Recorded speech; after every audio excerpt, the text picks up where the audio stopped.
Hello दोस्तों। Good morning. आप सभी लोगों का ऑप्टिमम एजुकेशन गाइडेंस पे स्वागत है। मैं दिलीप कुमार यादव। तो दोस्तों, अगर अभी भी आप लोगों ने हमारे टेलीग्राम चैनल को ज्वाइन नहीं किया है तो टेलीग्राम चैनल को ज्वाइन कर लीजिए, ताकि वहां से आप लोगों को पीडीएफ मिल जाएगी। तो चलिए आगे बढ़ते हैं। आज का पहला क्वेश्चन है कि निम्नांकित में से कौन सी कोशिकाएं कभी भी एस प्रावस्था में प्रवेश नहीं करती हैं? मनुष्य की तंत्रिका कोशिकाएं, एपिथेलियल कोशिकाएं, या स्टेम कोशिकाएं, या उपरोक्त में से कोई नहीं। तो ऐसी कौन सी सेल्स हैं जो कभी भी एस प्रावस्था में प्रवेश नहीं करती हैं? तो कौन सी है? तो इस पे अपना राइट आंसर जाएगा ए नंबर। ए, मनुष्य की तंत्रिका कोशिकाएं। क्यों नहीं करती हैं? क्योंकि जो नर्व सेल्स होती हैं ये क्या होती हैं, ये एम्ब्रॉइक, यानी कि जो एम्ब्रॉइक स्टेज होता है ना, भ्रूणी अवस्था, केवल वहीं डिवाइड होती हैं, उसके बाद ये डिवाइड नहीं होती हैं। इसलिए ये क्या होता है कि ये एस प्रावस्था में प्रवेश नहीं करती हैं। तो इसलिए अपना राइट आंसर क्या गया? ए। राइट। नेक्स्ट क्वेश्चन की ओर आगे बढ़ते हैं अब अपन। अगला क्वेश्चन है कि लाइसोसोम की उत्पत्ति होती है। तो लाइसोसोम की उत्पत्ति कहाँ होती है? माइटोकॉन्ड्रिया से, सेंट्रियोल से, या कोशिका कला से, या गोल्गी उपकरण से, यानी गोल्गी अपैरेटस से। तो बताइए कि लाइसोसोम की उत्पत्ति कहाँ से होती है? तो मैं बता दूं कि जो लाइसोसोम है, लाइसोसोम कैसा है? सिंगल यूनिट मेम्ब्रेन है।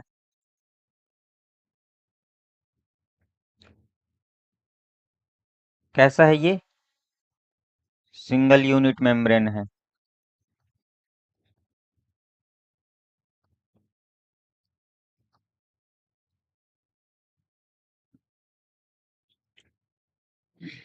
राइट। जो अपना लाइसोसोम है ये कैसा है? सिंगल यूनिट मेम्ब्रेन है। तो अगर जो सिंगल यूनिट मेम्ब्रेन, यानी कि जो सिंगल होते हैं, उनके कोशिकांगों की उत्पत्ति कहाँ से होती है? गोल्गी कॉम्प्लेक्स के। गोल्गी कॉम्प्लेक्स के कैसे? ट्रांस या परिपक्व अवस्था में होती है। तो तो इस पे अपना राइट आंसर क्या आ जाएगा? डी नंबर, गोल्गी उपकरण से। और अगर कभी कभी पूछ लेता है कि गोल्गी उपकरण की खोज किसने किया है, तो गोल्गी अपरेटस की खोज किया है कैमिलो गोल्गी ने। कैमिलो गोल्गी ने कब किया था? 1898 में किया था। और गोल्गी अपरेटस को क्या बोला जाता है? Director of micromolecular traffic.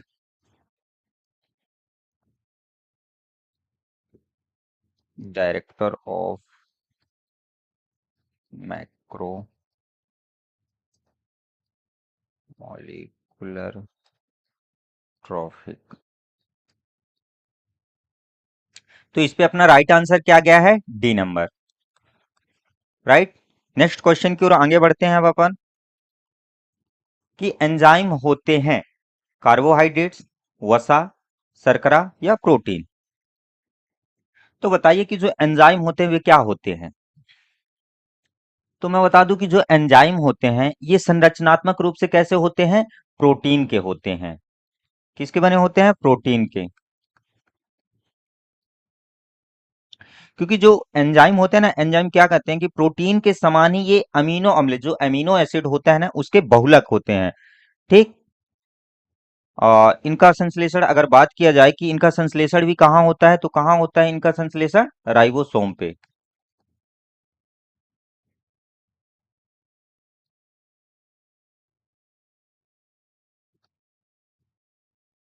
तो इस पे अपना राइट आंसर क्या गया? डी। और एक बात और, कि जो एंजाइम होते हैं, एंजाइम को और क्या बोला जाता है? एंजाइम को राइबोजाइम्स भी बोला जाता है। क्या बोलते हैं? राइबोजाइम्स। अब राइबोजाइम्स क्यों बोलते हैं? क्योंकि क्या होते हैं, जो एंजाइम होते हैं ना, ये किसकी तरह व्यवहार करते हैं? न्यूक्लिक एसिड की तरह व्यवहार करते हैं। इसलिए इनको क्या बोला जाता है? राइबोजाइम्स कहा जाता है। एनसीईआरटी में एक लाइन अच्छी दी हुई है कि न्यूक्लिक एसिड दैट बिहेव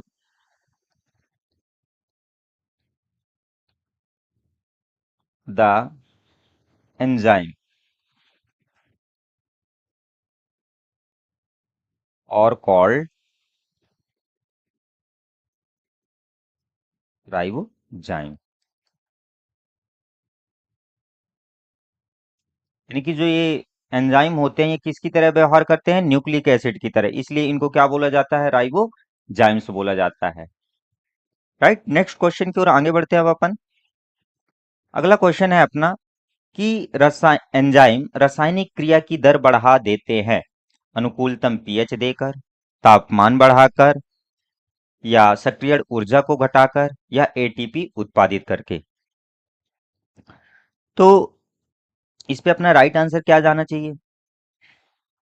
तो देखो, जो एंजाइम होते हैं ये एंजाइम कैसे होते हैं, ये क्या है, ये बायोकैटलिस्ट है, यानी जैव जैव उत्प्रेरक होते हैं।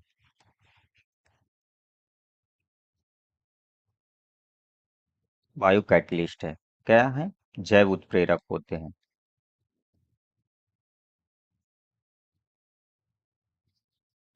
तो ये क्या होते हैं, जैव उत्प्रेरक होते हैं।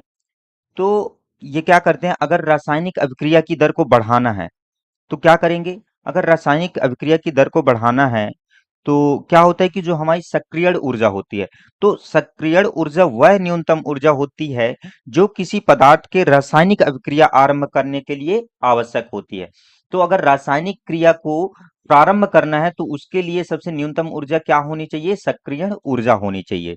ठीक, लेकिन क्या होता है कि जो रासायनिक अभिक्रियाएं कभी कभी आरंभ नहीं हो पाती हैं, क्यों, क्योंकि सक्रियण ऊर्जा का जो मान होता है वह क्या होता है, अधिक होता है। तो सक्रियण ऊर्जा का मान अधिक हो जाने के कारण क्या होता है कि रासायनिक अभिक्रिया प्रारंभ नहीं हो पाती है। तो अगर यदि रासायनिक अभिक्रिया की दर बढ़ाना है यानी रासायनिक अभिक्रिया को प्रारंभ करना है तो उसके लिए हमें क्या करना पड़ेगा, सक्रियण ऊर्जा को घटाना पड़ेगा। राइट, तो अगर यदि हम सक्रियण ऊर्जा की दर को घटा देंगे तो हमारा क्या होगा कि जो रासायनिक क्रिया की दर है वह क्या हो जाएगी, बढ़ जाएगी। और अगर एक बात और कि जो एंजाइम होते हैं ना, एंजाइम एवं सबस्ट्रेट के बीच, एंजाइम एवं सबस्ट्रेट के बीच कौन सा बंध होता है, दुर्बल एवं अल्पकालिक बंध होता है। अगर इनके बंध की बात की जाए तो कौन सा होता है, दुर्बल एवं अल्पकालिक।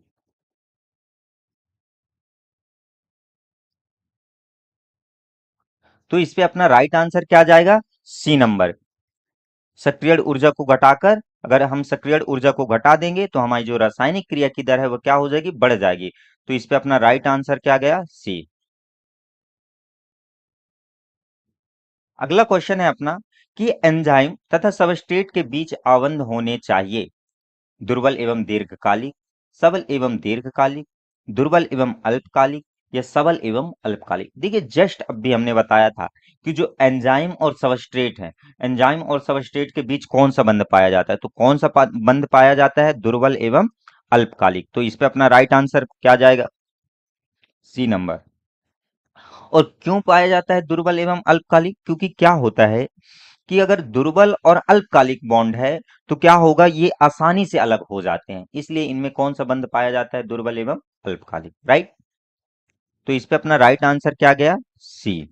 नेक्स्ट क्वेश्चन, एंजाइम का नॉन प्रोटीन भाग कहलाता है प्रोस्थेटिक समूह, या विटामिन, या एपो एंजाइम, या होलो एंजाइम। तो बताइए कि जो एंजाइम होता है, एंजाइम का नॉन प्रोटीन भाग क्या कहलाएगा। तो देखिए, जो एंजाइम होते हैं, एंजाइम के दो भाग, एक हो गया प्रोटीन और दूसरा हो गया कौन सा, नॉन प्रोटीन। तो जो प्रोटीन वाला भाग होता है, तो प्रोटीन वाले भाग को क्या बोला जाता है, एपो एंजाइम।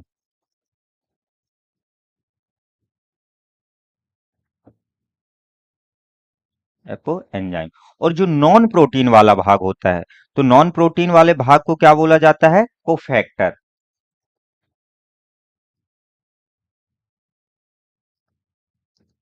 तो नॉन प्रोटीन वाले भाग को क्या बोलते हैं, कोफैक्टर। अब जो ये कोफैक्टर है, कोफैक्टर भी कई भागों में यानी कई उसमें बटा रहता है, कौन कौन से में, प्रोस्थेटिक समूह,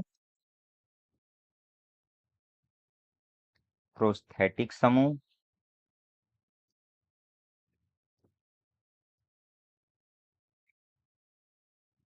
कोएंजाइम,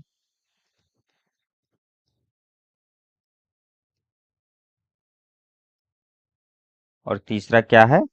मेटल आयन।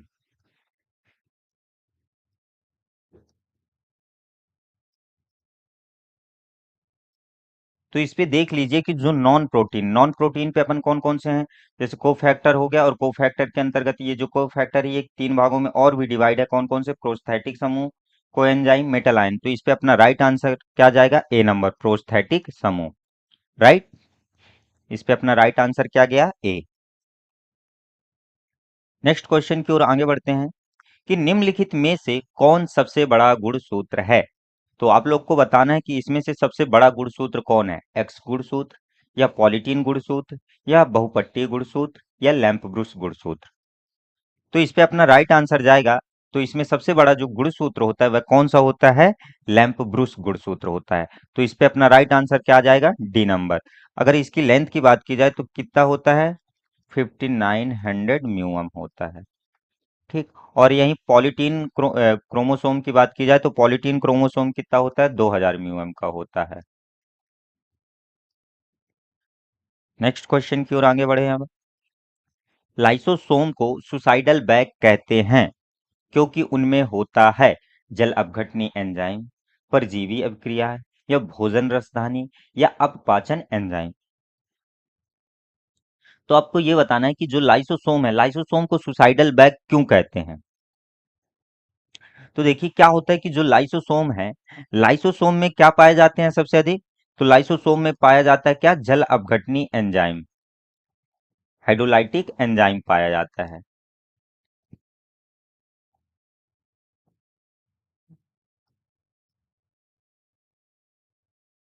तो ये जो हाइड्रोलाइटिक एंजाइम है, ये हाइड्रोलाइटिक एंजाइम पाए जाते हैं जो कैसे कार्य करते हैं? जो ये अम्लीय माध्यम में कार्य करते हैं।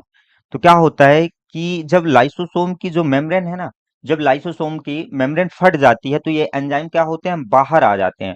और जब ये बाहर आए तो जो हमारी सेल्स के घटक कंपोनेंट्स होते हैं उनको क्या कर देते हैं? हाइड्रोलाइज कर देते हैं, उनको पचा देते हैं। ठीक। तो इस पे अपना राइट आंसर क्या जाएगा? जल अपघटनी एंजाइम। क्यों कहते हैं? क्योंकि इनमें जल अपघटनी एंजाइम पाया जाता है। ये हाइड्रोलाइटिक एंजाइम पाए जाते हैं। हाइड्रोलाइटिक एंजाइम पाए जाने के कारण जो हमारे सेल्स के कंपोनेंट्स हैं उनको क्या कर देते हैं? अपघटन कर देते हैं, हाइड्रोलाइज कर देते हैं, जिसके कारण वे क्या होते हैं? पच जाते हैं। जिसके कारण लाइसोसोम को क्या कहा जाता है? सुसाइडल बैग कहा जाता है, आत्महत्या की थैली कहा जाता है। राइट। तो इस पे अपना राइट आंसर क्या गया? ए नंबर। नेक्स्ट क्वेश्चन की ओर आगे बढ़ते हैं अब अपन कि तारक केंद्रक पाया जाता है। Centriole is found in animal cells, prokaryotes, red algae, या फ्लावरिंग प्लांट्स पे। तो जो सेंट्रियोल होता है, तो सेंट्रियोल किस किस में पाया जाता है? अगर बात करें हम एनिमल सेल्स में, तो एनिमल सेल्स में जो सेंट्रियोल्स होता है वह कैसा होता है? प्रेजेंट होता है, यानी पाया जाता है। और अगर ये बात की जाए किसमें? प्लांट सेल्स पे,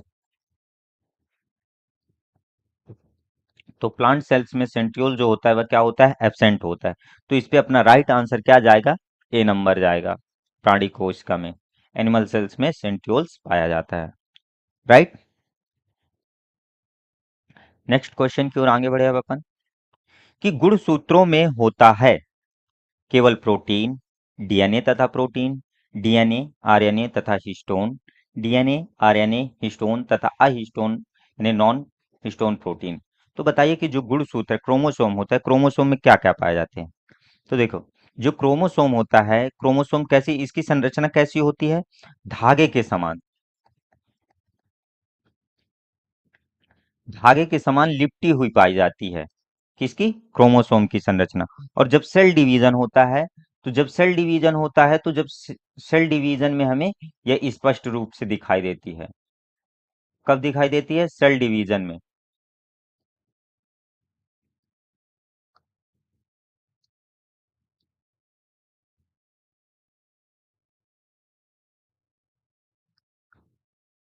तो और बात की जाए कि जो क्रोमोसोम है, क्रोमोसोम में क्या क्या पाया जाता है? तो क्रोमोसोम में पाया जाता है क्या? डीएनए पाया जाता है, आरएनए पाया जाता है, हिस्टोन पाया जाता है, और नॉन हिस्टोन प्रोटीन भी पाया जाता है।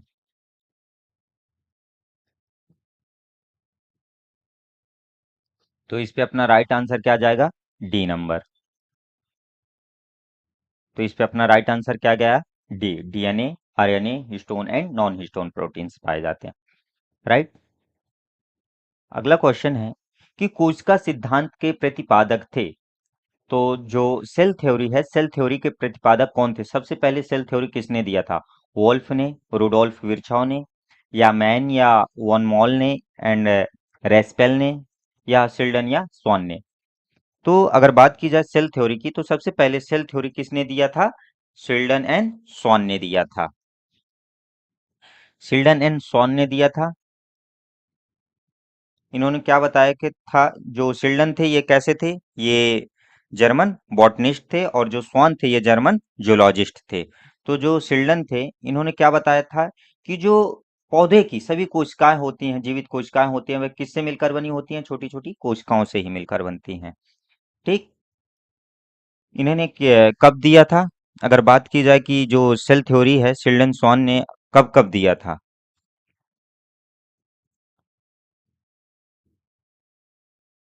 तो इन्होंने कब दिया था? जो सिल्डन ने है, ये क्या थे? जर्मन बॉटनिस्ट थे। जर्मन बॉटनिस्ट थे। कब दिया था? 1838 में दिया था। और जो स्वान थे, ये जर्मन जोलॉजिस्ट थे।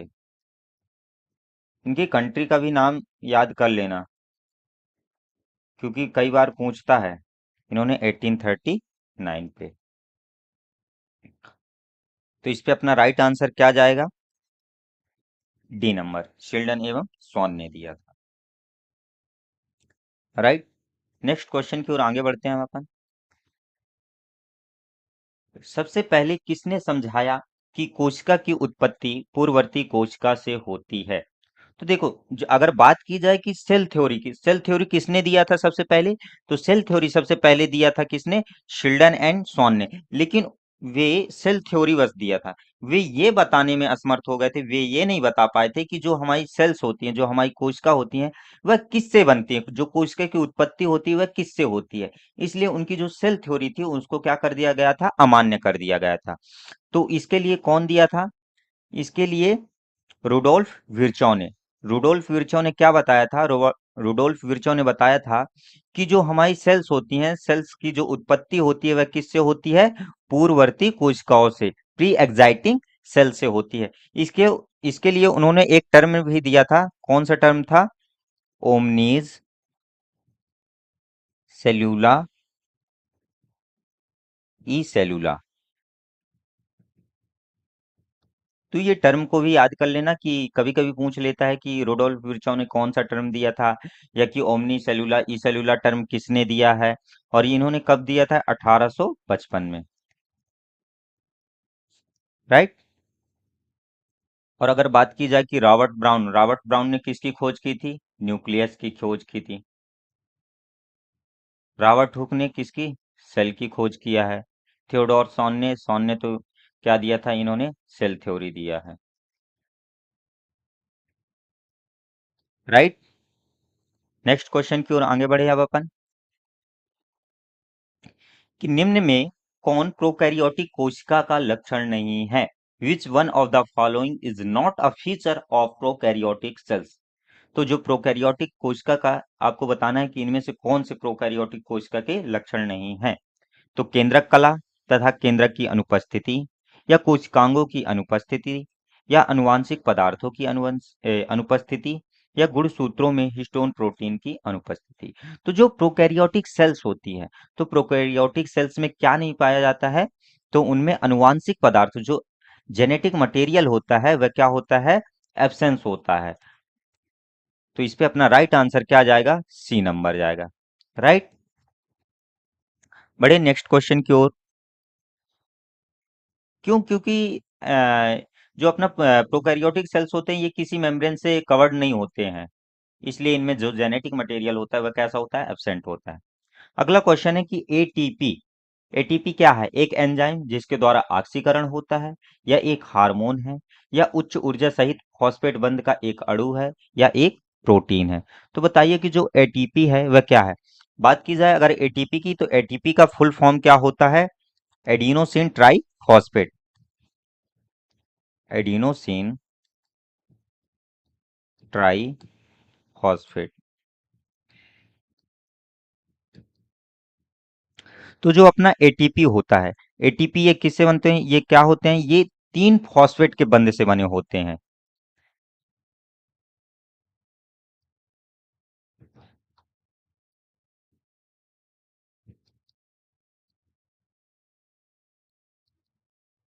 क्या होते हैं कि ये 3 फॉस्फेट बंध से बने होते हैं। तो अगर 3 फॉस्फेट बंध को तोड़ना है, तो इसके लिए हमें क्या होगी, अधिक ऊर्जा की आवश्यकता होगी। यानी कि इसके तोड़ने के लिए हमें अधिक ऊर्जा निकले, यानी कि अधिक, तो जब ये टूटेगा भी तो इससे क्या होगा कि अधिक ऊर्जा प्राप्त होगी। तो एटीपी क्या है, उच्च ऊर्जा सहित फॉस्फेट बंध का एक अणु है। राइट, तो इस पे अपना राइट आंसर क्या आ जाएगा, सी नंबर। अगले क्वेश्चन की ओर आगे बढ़े अब अपन, कि राइबोसोम केंद्र है, राइबोसोम केंद्र किसका है, प्रोटीन संश्लेषण का, वसा संश्लेषण का, या प्रकाश संश्लेषण का, या श्वसन का। तो राइबोसोम जो होता है वह किसका संश्लेषण का केंद्र है, प्रोटीन संश्लेषण का। तो इस पे अपना राइट आंसर क्या आ जाएगा, ए नंबर। और राइबोसोम को एक और नाम से जाना जाता है, क्या, प्रोटीन फैक्ट्री। कई बार ये पूछा भी गया है क्वेश्चन कि प्रोटीन फैक्ट्री किसको कहा जाता है, किसको कहा जाता है, राइबोसोम को कहा जाता है। राइट। अगला क्वेश्चन है अपना, कि प्लाज्मा लेमा शब्द किसके द्वारा दिया गया था। जो प्लाज्मा लेमा है, प्लाज्मा लेमा को ही हम अपन क्या बोलते हैं, प्लाज्मा मेम्ब्रेन भी बोलते हैं, सेल मेम्ब्रेन भी बोलते हैं, ये सब उसी के नाम है। तो बात की जाए कि जो प्लाज्मा लेमा है, प्लाज्मा लेमा शब्द किसने दिया था। तो अगर बात की जाए जो अपने की जो सी नागेली एवं सी कैमन है ना, इन्होंने क्या दिया था, तो इन्होंने सेल मेम्ब्रेन शब्द दिया था। कौन सा, ये लोग क्या दिए थे, सेल मेम्ब्रेन, इन्होंने सेल मेम्ब्रेन दिया था। और जे क्यू पॉलोव की बात की जाए तो इन्होंने क्या दिया था, प्लाज्मा लेम्मा दिया था, प्लाज्मा लेमा शब्द दिया था।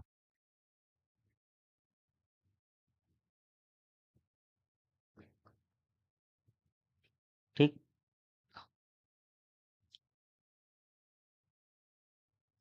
और बात की जाए कि अगर जो प्लाज्मा मेम्ब्रेन की खोज, अगर खोज की बात की जाए कि जो अगर प्लाज्मा मेम्ब्रेन की खोज किसने की,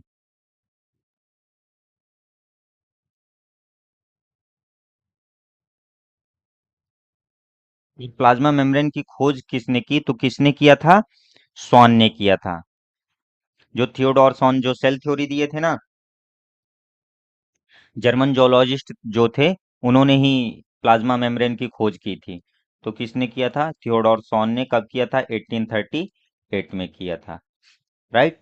तो इस पे अपना राइट आंसर क्या आ जाएगा, बी नंबर। प्लाज्मा लेम्मा जो शब्द है वह किसने दिया था, जेक्यू पॉलो ने दिया था। अगले क्वेश्चन की ओर बढ़ते हैं, कि डीएनए निर्मित होते हैं, DNA are composed only, nucleic acid से, प्रोटीन से, लिपिड से, या सभी से मिलकर। तो जो अपने डीएनए होते हैं वह डीएनए किससे मिलकर बने होते हैं, न्यूक्लिक एसिड से, या प्रोटीन से, या लिपिड से। अगर बात की जाए कि डीएनए का फुल फॉर्म क्या होता है, तो डीएनए का फुल फॉर्म क्या होता है, deoxy ribo nucleic acid, deoxy ribo nucleic acid होता है। ठीक।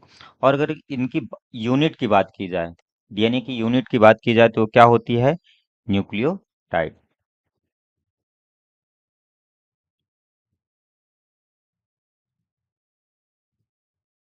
मतलब क्या हुआ कि जो अपना डीएनए होता है वह क्या होता है, जो न्यूक्लियोटाइड है, न्यूक्लियोटाइड के बहुलक होते हैं। कौन, डीएनए। ठीक। और बात की जाए कि जो ये न्यूक्लियोटाइड है, न्यूक्लियोटाइड किस किस से मिलकर बना है, तो इसमें क्या होता है, एक अणु किसका होता है, एक अणु पेंटोज शर्करा का,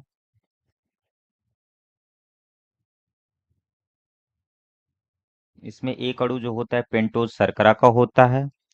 और इसमें नाइट्रोजनी क्षार होते हैं।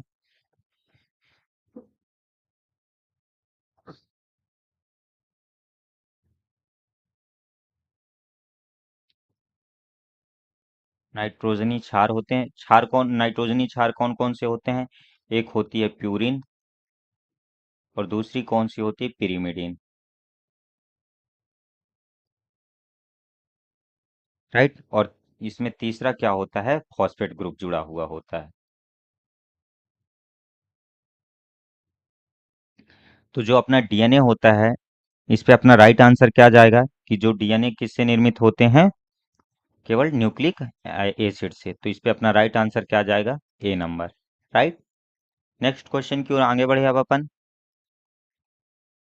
कि कोशिकांग जिसमें एक कोशिका में वायु श्वसन होता है वह है। तो वह कौन सा कोशिकांग है जिसमें रेस्पायरेशन होता है, एरोबिक रेस्पायरेशन होता है? क्लोरोप्लास्ट, डिक्टियोसोम्स, राइबोसोम्स या माइटोकॉन्ड्रिया? तो इसमें से कौन सा है? तो इस पे अपना राइट आंसर जाएगा क्या? D number, mitochondria. जो माइटोकॉन्ड्रिया होता है, माइटोकॉन्ड्रिया में क्या होता है? एरोबिक रेस्पायरेशन होता है। राइट। अगले क्वेश्चन की ओर आगे बढ़े, कि कृष्टि सहायक होते हैं प्रकाश संश्लेषण में, प्रकाश आक्सीकरण में, श्वसन में या वाष्पोत्सर्जन में? देखिए, ये क्वेश्चन जो अभी हमने पिछला क्वेश्चन पढ़ा है ना, ये सेम उसी के जैसे, बस थोड़ी से घुमा दिया। अगर कोई समझदार होगा ना तो वो समझ लेगा। क्या पूछा है? कि कृष्टि सहायक होते हैं। तो अगर बात की जाए, जो कृष्टि है वह किसकी यूनिट है? तो जो अगर कृष्टि किसकी यूनिट है? माइटोकॉन्ड्रिया की।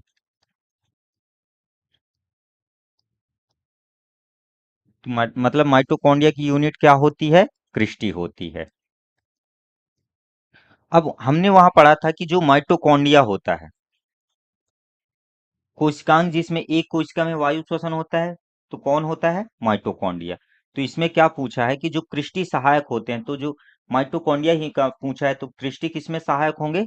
रेस्पाइरेशन में होंगे। तो इस पे अपना राइट आंसर क्या जाना चाहिए? C number. राइट। तो इस पे कृष्टि, और बात की जाए कि ये कृष्टि कैसे होते हैं? अंगुली के समान होते हैं।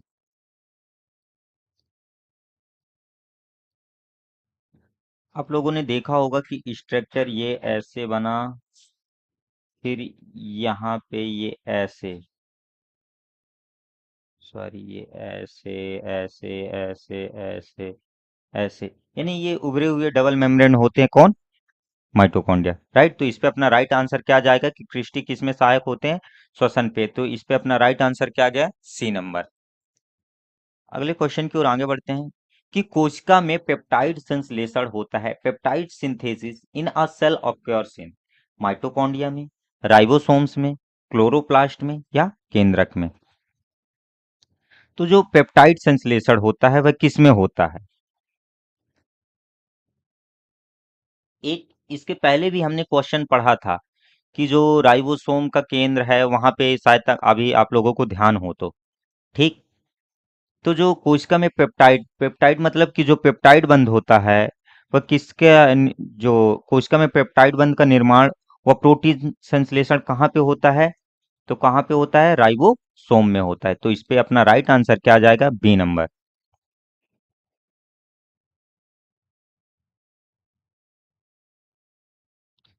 तो देखो क्या होता है, जो अमीनो एसिड होते हैं ना, अमीनो एसिड क्या करते हैं? एक दूसरे से जुड़कर, पेप्टाइड बंधों द्वारा जुड़कर, अमीनो अम्ल और पेप्टाइड बंध, ये दोनों एक जुड़ करके क्या बनते हैं? पॉलीपेप्टाइड श्रृंखला बनाते हैं। और ये पॉलीपेप्टाइड श्रृंखला, अमीनो अम्ल की इसी प्रकार से बनी जो श्रृंखला होती है, वह क्या होती है? अलग होकर क्या बनती है? प्रोटीन अणु का निर्माण कर लेती है। राइट। तो इस पे जो अपना राइट आंसर जाएगा वह क्या होगा? बी होगा, राइबोसोम होगा। राइट। नेक्स्ट क्वेश्चन की ओर आगे बढ़े अब अपन, कि निम्नलिखित में से कौन वर्णक पिगमेंट जल में घुलनशील है? कैरोटीन, जैंथोफिल या एंथोसाइनिन या क्लोरोफिल? तो बताइए कि इसमें से कौन सा पिगमेंट है जो जल में घुलनशील है? तो देखो, अगर हम बात करें कि जल में कौन कौन घुलनशील है,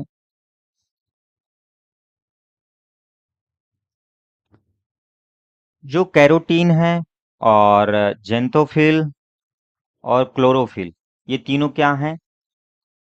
कौन कौन से? एक कैरोटीन हो गया, जेंथोफिल और क्लोरोफिल।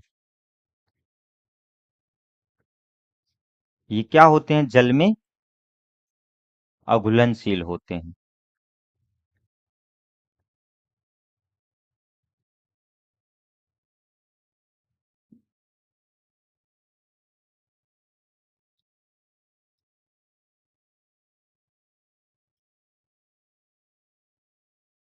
ये जल में अघुलनशील और कार्बनिक विलायकों में घुलनशील।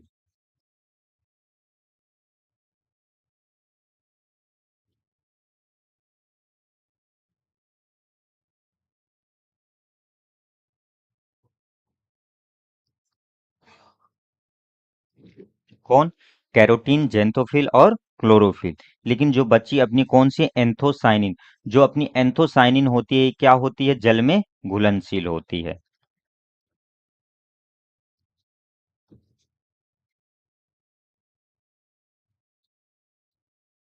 ये जल में क्या होती है? घुलनशील होती है। और अगर बात की जाए कि ये कहाँ पाई जाती है, तो ये प्लांट सेल्स के कोश का रस में पाई जाती है। राइट। तो इस पे अपना राइट आंसर क्या गया? C number, anthocyanin. इस पे अपना राइट आंसर क्या हुआ? सी। अगले क्वेश्चन की ओर आगे बढ़े कि गुण सूत्रों को गिना जा सकता है इस पर। तो जो क्रोमोसोम होते हैं, क्रोमोसोम को किस अवस्था में गिना जा सकता है? प्रोफेज में, मेटाफेज में, सॉरी प्रोफेज, एनाफेज, मेटाफेज या टीलोफेज में? तो जो अपने गुणसूत्र होते हैं, गुणसूत्रों की हमने संरचना बताई थी कि कैसे होते हैं। ये धागे के समान, धागे के समान और कैसे होते हैं? एक दूसरे से लिपटे हुए।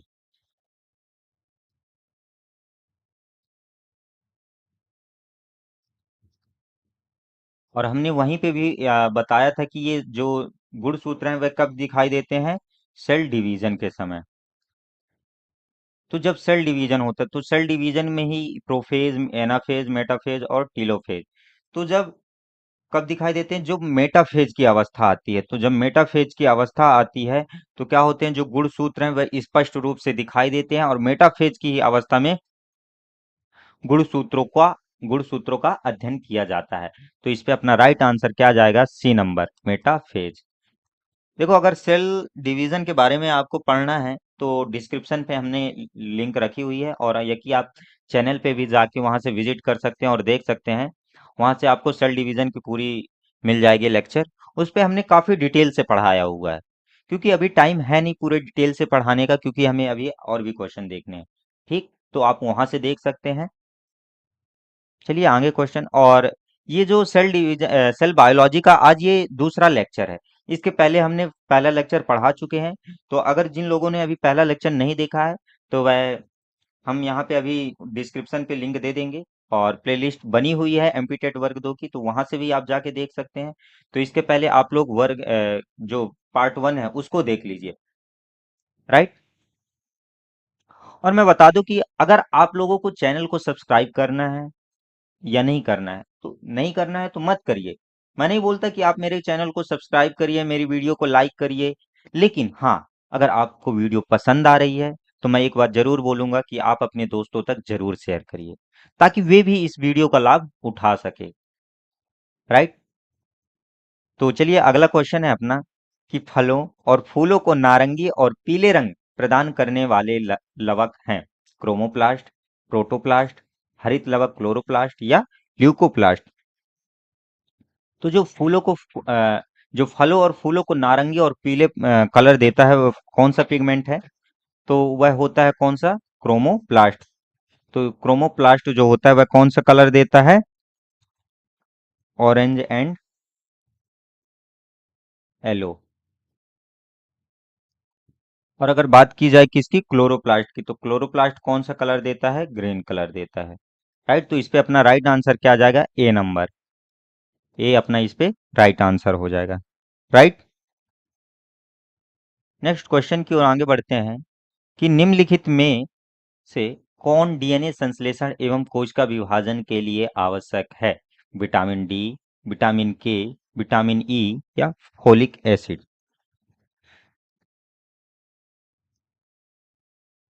तो बताइए कि कौन डीएनए संश्लेषण एवं कोश का विभाजन के लिए आवश्यक है? कौन सा इसमें से विटामिन? विटामिन डी या विटामिन के या विटामिन ई? तो देखो, जो विटामिन डी होता है, विटामिन डी का रासायनिक नाम क्या होता है? कैल्सीफेरॉल। कैल्सीफेरॉल होता है। और विटामिन के का रासायनिक नाम क्या होता है? फिलोक्विनोन। क्विनोन। और विटामिन ई का रासायनिक नाम क्या होता है? टोकोफेरॉल।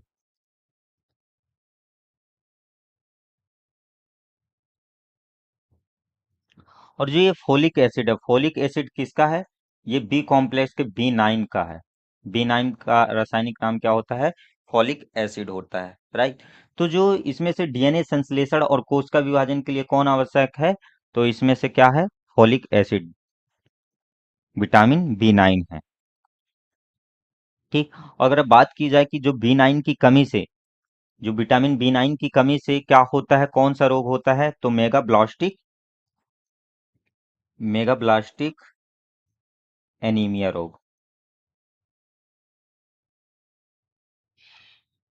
एनीमिया। और विटामिन डी की कमी से कौन सा रोग होता है? रिकेट्स रोग। विटामिन के की कमी से कौन सा होता है? रक्त का थक्का न जमना। ठीक। और विटामिन ई टोकोफेरॉल से जो बंधता रोग होता है, इनफर्टिलिटी, ये किसकी कमी से होता है? विटामिन ई की कमी से होता है। ठीक। तो जो अपना फोलिक एसिड होता है ना, फोलिक एसिड की कमी से कौन सा रोग होता है? मेगाब्लास्टिक एनीमिया। तो जब क्या होता है? डीएनए संश्लेषण, जब डीएनए संश्लेषण एवं कोश का विभाजन होता है, तो क्या होता है? जब डीएनए का संश्लेषण होगा और कोशिका का विभाजन होता है, तो उसी समय क्या होती है? आरबीसी का निर्माण होता है। तो आरबीसी के निर्माण के लिए कौन होता है आवश्यक? Vitamin B9। आरबीसी के लिए निर्माण के लिए कौन सा आवश्यक होता है? विटामिन B9 होता है। तो इसलिए कौन सा डीएनए संश्लेषण एवं कोश का विभाजन के लिए आवश्यक है? कौन सा? Folic acid, right.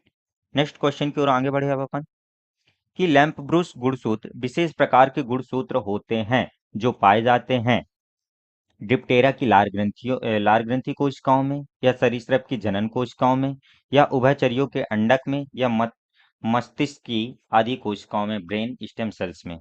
तो बताइए कि जो लैंप ब्रूस गुणसूत्र है वह कहाँ पाया जाता है? ठीक। तो बात करें, जो लैंप ब्रूस गुणसूत्र होता है वह कहाँ पाया जाता है? जो एम्फीबियंस होते हैं, एम्फीबियन के उस साइट में, उभयचरियों के अंडक में पाया जाता है। तो इस पे अपना राइट आंसर का क्या होगा? C number.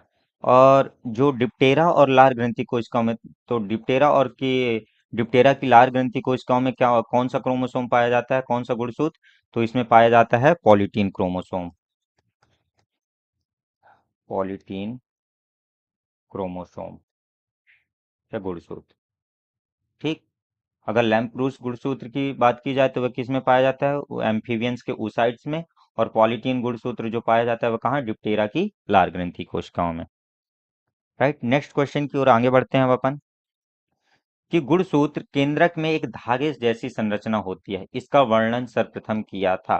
अगर बात की जाए कि जो क्रोमोसोम होता है, तो क्रोमोसोम की संरचना, इसको किसने शब्द दिया? तो किस किस ने इनका वर्णन किया? तो देखो, अगर जो क्रोमोसोम क्रोमोसोम की अगर बात की जाए शब्द, क्रोमोसोम वर्ड किसने दिया? तो वाल्डेयर ने दिया था। वर्णन की बात की जाए तो किसने किया था? स्ट्रॉसबर्गर ने किया था।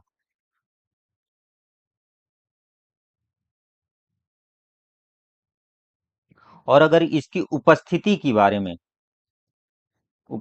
बारे में किसने बताया था? तो हॉफमिस्टर ने बताया था।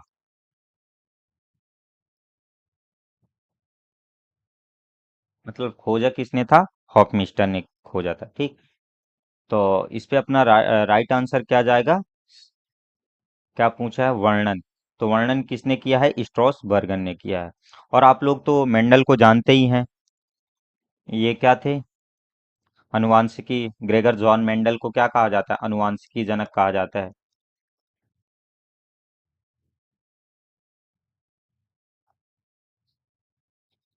ठीक। नेक्स्ट क्वेश्चन की ओर आगे बढ़े कि कोशिका कला में अत्यधिक मात्रा में पाए जाने वाला वसा का प्रकार है। जो सेल मेम्ब्रेन होती है, सेल मेम्ब्रेन में सबसे अधिक कौन सी लिपिड पाई जाती है? कोलेस्ट्रॉल या फास्फोलिपिड या ग्लाइकोलिपिड या सेरिब्रोसाइड? तो बताइए कि जो सबसे पहले बात की जाए कि जो सेल मेम्ब्रेन होती है, सेल मेम्ब्रेन बनी किस किस की होती है? तो प्रोटीन की और लिपिड की। ठीक। तो अगर इसमें बात की जाए कि कौन सी लिपिड पाई जाती है, तो इसमें कौन सी पाई जाती है? फॉस्फोलिपिड। तो इस पे अपना राइट आंसर क्या आ जाएगा? B number. कि जो सेल मेम्ब्रेन में है होती है, सेल मेम्ब्रेन में अत्यधिक मात्रा में कौन सी पाई जाती है? तो फॉस्फोलिपिड पाई जाती है। तो इस पे अपना राइट आंसर क्या आ जाएगा? बी नंबर गया। राइट। नेक्स्ट क्वेश्चन की ओर आगे बढ़े कि एंडोप्लाज्मिक रेटिकुलम को सर्वप्रथम देखा गया था। जो एंडोप्लाज्मिक रेटिकुलम होता है, ईआर, इसको सबसे पहले किसने देखा था? फ्लेमिंग ने, बेंडा ने, पोर्टर ने या क्लाउडे ने? अगर बात की जाए एंडोप्लाज्मिक रेटिकुलम, इसी को अपन ईआर बोलते हैं। ये टू टाइप से होता है। कौन कौन से? एक स्मूथ एंडोप्लाज्मिक रेटिकुलम और एक होता है रफ एंडोप्लाज्मिक रेटिकुलम। ठीक। तो इनको सबसे पहले किसने देखा था? तो एंडोप्लाज्मिक को किसने देखा था? पोर्टर ने। कब देखा था? 1945 में। बात की जाए कि एंडोप्लाज्मिक रेटिकुलम की खोज किसने किया था? तो पोर्टर ने किया था। अपना राइट आंसर क्या गया? सी। एंडोप्लाज्मिक रेटिकुलम की खोज किसने किया? पोर्टर ने किया था। अगले क्वेश्चन की ओर आगे बढ़ते हैं अब अपन कि कौन सा कोशिकांग पादप कोशिका में नहीं पाया जाता है? क्लोरोप्लास्ट, सेंट्रियोल या स्मूथ एंडोप्लाज्मिक रेटिकुलम या गोल्गी एप्रेटस? तो इसमें से कौन सा जो कोशिकांग है जो प्लांट सेल्स में नहीं पाया जाता है, तो कौन सा नहीं पाया जाता है? सेंट्रियोल नहीं पाया जाता है। तो इस पे अपना राइट आंसर क्या गया? B number. Right. Next question की ओर आगे बढ़े अब अपन कि मानव कोशिकाओं का माइटोकॉन्ड्रियल डीएनए नहीं होता है। नेक या डबल स्टैंडर्ड या सर्कुलर या ऑफ पेरेंटल ओरिजिन? तो जो डीएनए होता है, तो डीएनए में क्या नहीं होता है? तो देखो, डीएनए नेक्ड होता है। क्योंकि अगर बात की जाए कि डीएनए कैसा होता है, सर्कुलर भी होता है और डबल स्टैंडर्ड भी, सर्कुलर भी होता है, डबल स्टैंडर्ड भी होता है और नेक्ड भी होता है। क्यों? क्योंकि इसमें विदाउट हिस्टोन होता है ना। तो नॉन हिस्टोन वाला भी होता है, तो इसलिए नेकेड भी होता है। लेकिन इसमें क्या होता है कि ऑफ पेरेंटल ओरिजिन नहीं पाया जाता, पैतृक उत्पत्ति का नहीं होती है। तो इस पे अपना राइट आंसर होगा क्या? D number. डी अपना राइट आंसर हो जाएगा। अगला क्वेश्चन है कि किस वैज्ञानिक ने क्रोमोसोम शब्द का प्रयोग सर्वप्रथम प्रथम बार किया था? देखो, अभी हमने पहले भी बताया था कि अगर बात की जाए किसकी खोज की, तो खोज किसने किया था? स्ट्रॉस बर्गर ने। स्ट्रॉस बर्गर ने किया था। और यानी कि देखा किसने था? यानी खोज या वर्णन, वर्णन की बात की जाए तो किसने किया था? स्ट्रॉसबर्गर ने। और देखा किसने था? उपस्थिति के बारे में किसने बताया था? हॉफमिस्टर तथा हॉफमिस्टर तथा नागेली ने।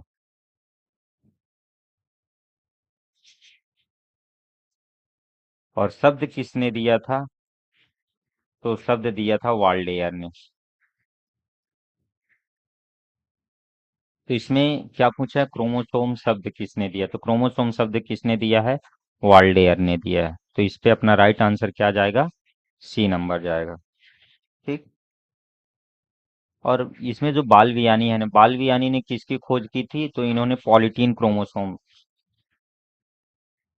पॉलीटीन गुणसूत्र, जो पॉलीटीन गुणसूत्र होता है, पॉलीटीन गुणसूत्र की खोज किसने किया था? तो ईजी बालवियानी ने किया था। राइट।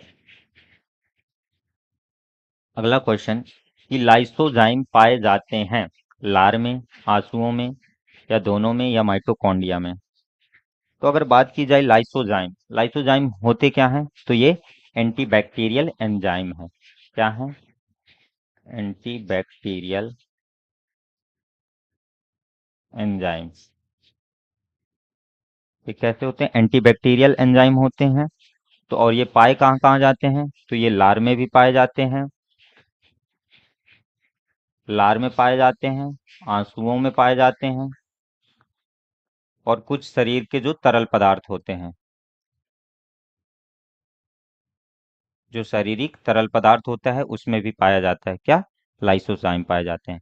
तो इस किसमें? लार में भी, आंसुओं में। तो अपना राइट आंसर इसमें क्या आ जाएगा? C number. सी अपना राइट आंसर हो जाएगा। राइट। नेक्स्ट क्वेश्चन है अपना, ये नेक्स्ट क्वेश्चन ही है और ये लास्ट क्वेश्चन भी है। क्रोमोसोम में टेलोमियर की उपस्थिति प्रदर्शित करता है। कोशिका विभाजन में सहायता करना, ट्रांसक्रिप्शन आरंभ करना, या ट्रांसक्रिप्शन रोकना, या पहचान या व्यष्टि व्यष्टित्व बनाए रखना, टू मेंटेन आइडेंटिटी और इंडिविजुअलिटी। ठीक। तो जो क्रोमोसोम होता है, क्रोमोसोम में जो टीलोमियर की उपस्थिति है वह क्या प्रदर्शित करती है? ठीक। तो देखो, जो क्रोमोसोम होता है ना, क्रोमोसोम के अंतिम सिरे पर उपस्थित क्या होती है? एक जटिल संरचना होती है, जिसमें क्या होता है? डीएनए का अद्वितीय दोहरा क्रम होता है। ठीक। तो जो हाईली रिपीटेटिव सीक्वेंस होता है उसमें, ठीक, जो किससे जुड़ा हुआ होता है? प्रोटीन से जुड़ा रहता है। तो जब क्रोमोसोम का पतन होता है, मतलब डिग्रेडेशन होता है, तो क्रोमोसोम से फ्यूजन होने लगता है। तो फ्यूजन होने से जो सुरक्षा प्रदान करता है, सुरक्षा प्रदान करना वह कौन करता है? टीलोमियर करता है। तो टीलोमियर क्या करता है कि जो इसकी पहचान, यानी आइडेंटिटी और इंडिविजुअलिटी को बनाए रखने का काम कौन करता है? टीलोमियर्स करता है। तो इस पे अपना राइट आंसर क्या आ जाएगा? D number. राइट। हाँ, खत्म हो गई, ये अपना लास्ट क्वेश्चन था। तो दोस्तों, आप लोगों ने यहाँ तक वीडियो देखा है उसके लिए बहुत बहुत धन्यवाद।